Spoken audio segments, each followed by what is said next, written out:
Hey guys, just recently had an Mbuna start acting weird in my 75 gallon Mbuna tank. He was acting stressed out, kind of swimming vertically like this up towards the surface of the water. This happened last week. When I went to fish him out, he was just kind of laying around and laying at the bottom of the tank. I thought he was going to die, but definitely something wrong. So I pulled him out. I put him in a quarantine tank. I put some API General Cure in there, some Stress Guard, and some salt. He's been in there for a week. He's recovered, so he was fine. I don't know if he was just stressed out or maybe the other guys were picking on him, which I've never seen them do to each other yet, any of them in there. So at any rate, I just want to show you my process of assimilating fish, and I'm assimilating him back to the tank he came out. So this is my bucket I use specifically for assimilating fish. Battery operated air pump with an air stone. When I assimilate fish, sick fish, new fish, they go in here for 45 minutes to an hour. As you can see, the slow drip I've got going in there. All that is some air line going to a T-valve, and you just start the siphon. And I can adjust the drip with that. Use that clip so it don't fall off, which has happened, which is why I use the clip. Well, I drip it in there about like that to the water he's been in for about 45 minutes to an hour, and then we're gonna put him back in his tank, and hopefully I'll watch him and make sure everything's good to go. Around this bucket I use, like I say, a zip tie. I got the big zip ties to hold this battery operated air pump. Just have a flashlight held on so I can look down in the water and check on them periodically. It's a dull light, nothing too bright, nothing to stress them out, just so I can see them.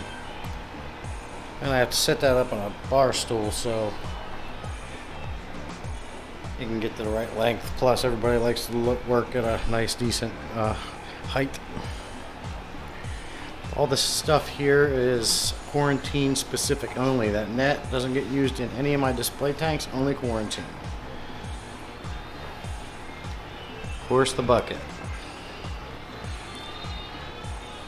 But we're gonna let that sit there and drip. And I'll do an update video on this and let you know how this guy's doing. Maybe we can shine down in, you can see a picture of him.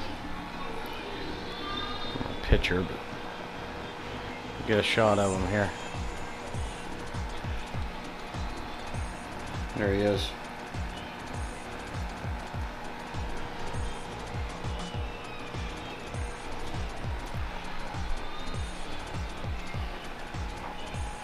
So, yep, like I said, let that sit for a little bit. We'll put him back in. Hopefully he'll be good to go.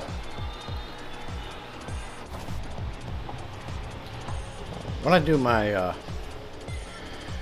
quarantine tanks, I don't have a extra sponge filter in tanks that have collected, good bacteria on it, so I can quickly cycle a quarantine tank. I always just fill the quarantine tank up, get the heater in it, get I have a sponge filter I use for this purpose, but they all get cleaned and reused in the same 10-gallon tank. And then I let them sit for 2 weeks. I've quarantined sick fish for 3 weeks and over a month. Never had a problem not having a cycled quarantine tank. I just keep an eye on the ammonia, and I hardly feed it all in there, just a pinch every other day. I'm a firm believer in feeding new fish and sick fish just a little bit of food. One, you can see if they're getting better if they're sick by eating, if they got an appetite. Plus, hey, everybody likes comfort food, so I find a little bit of feeding is great in determining my sick and new fish. You don't want to feed too much because it is just a 10-gallon tank. Let me flip the camera and show you my little quarantine tank. So this is my little 10-gallon quarantine tank. This is where all my new and sick fish go. I do have a 29-gallon I can use for larger fish. or I have to set it up because maybe I got new fish and sick fish at the same time, so I'll have 2 quarantine tanks going sometimes. But this is my main quarantine tank.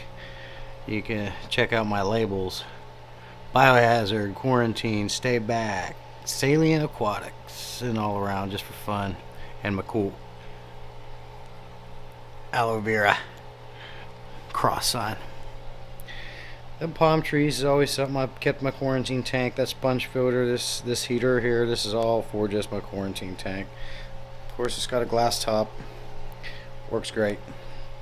I have never had an issue quarantining new and sick fish using this tank and it not being cycled. Like I said, just monitor the ammonia in it, make sure it's not raising, and every couple days, every 2-3 days, I might put a pinch of prime in it just to detox any ammonia and nitrites that might be in it during this quarantine process, depending on how long it has to go. So I can tear this tank down, do whatever I want with it, or I can just leave it. I'll just leave it sit there. I'm in the process of building kind of like a studio for YouTube videos. It's not really going to be a studio, but it's a third bedroom of my house. It's a lot quieter. I don't got the birds chirping. I don't got the dogs barking. It's quiet. You can hear me. It's dark. I got room darkening curtains in there. But I'm also going to turn that into my quarantine room. I had my quarantine room tanks in there in the past, but it had to get converted into a schoolroom for a little bit, so I had to get my stuff out of there. Then it became a bird room, and now the bird's out, so I'm going to move back in there with my quarantine setup. And also going to do, anytime I'm going to do videos like maybe a product review, or I just want to sit and talk one-on-one with you, I can go in there, close the door at any time of the day. I won't have to wait, do it in the mornings when it's quiet before everybody gets up. Now I can do it at any time. So I got lighting and a whole bit in there. It looks pretty good. I've been testing that out today a little bit. But the purpose of this video was just to kind of show you my quarantine process and my way I assimilate new and sick fish to tanks, or putting them back in a display tank when there's something wrong. I'm hoping that Abuna is good now that I got him straight again, and he gets in there with no issues around his buddies. So I'll plop him in there in about another 45 minutes and check on him and make sure he's doing good. I'll post an update. Till next video, guys. Thanks.